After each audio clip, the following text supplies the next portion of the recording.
G'day Warbanders, and welcome back to another video where I'm discussing Dawn of War 4 and the announcement made by the developer King Art and the publisher Deep Silver. And yeah, in Dawn of War 4 we're going to get Space Marines, Orks, Necrons, and Adeptus Mechanicus. And if you don't know what Dawn of War is, it's a squad RTS game where you build bases and, you know, sort of play out the 40k universe, the 40k tabletop game in real time. And that's appealing to me. I've always loved Dawn of War 1. I think it's the best one, especially Dark Crusade or Soulstorm. You could argue like Dark Crusade's better or Soulstorm, but it doesn't really matter. You know, Dawn of War as a whole has always been a good, you know, RTS game, and hopefully Dawn of War 4 can follow those routes. And they're promising a lot, guys. They're promising, you know, 70 epic campaign missions, as they call it. You know, classic Dawn of War gameplay returns. Okay, we always want that. We want sync kills. We want those, you know, gory animations where those like orc mechs are like tearing through guardsmen. But there's no guardsmen. I'll get to that in a second. And you know, it's going to be like all your RTS features like 1v1, 2v2, 3v3, and a last stand mode, and apparently a highly configurable AI battles and skirmish. Interesting. And of course the iconic painter tool where you can, you know, put all kinds of symbols on your soldiers. I'm not sure if they'll allow all symbols. They're probably going to be pre-configured, but I'm hoping that it's fully customizable.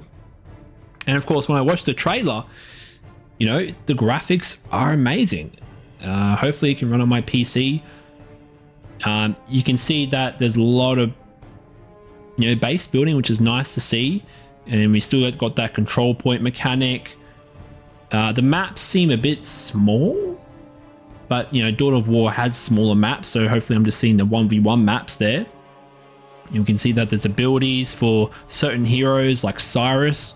They have this Total War UI at the bottom with numbers of reserves. So hopefully there's not a card system in the game or some sort of Warno mechanic where you have phases. I'm hoping that's not the case. And yeah, it seems like to be a pretty standard RTS of build, harvest, destroy, or you know, the harvest element is not there. You're just controlling territory, which is what I love about Dawn of War, is that you're not focused on gathering resources. And that wouldn't make sense in the 40k universe because, you know, resources are sort of infinite in 40k. Like, the logistics is immense, so there's no point in sort of showing that. It's all about the close combat and all that, all the fighting.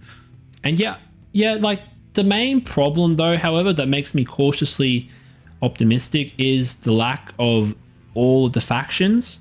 Specifically as a Guard fan who, you know, I collect Guard in the tabletop game. I collect, you know, I collect Chaos. And there's no Chaos factions. There's only Orks, Necrons, Space Marines, and Adeptus Mechanicus, which is kind of limiting to me. I'm hoping that they expand that later on when they release. I hope it's not DLC, because when you're selling me Definitive Edition for Soulstorm and you have all the factions over there, why would I play Dawn of War 4? Because the whole appeal of 40k is playing all these different factions with different play styles, and that's what Dawn of War 1 showed, was the different play styles. For instance, if you played as the Orks, you know, your entire unit roster, your buildings, the way you get abilities like the War, you know, ability, like it's all different compared to the other factions, and hopefully that's reflected in Dawn of War 4. But you know, there's only a trailer and a couple of screenshots. I can see a nice Necron Doomstalker that looks amazing in that ice world. But I'm hoping this isn't a repeat of Dawn of War 3.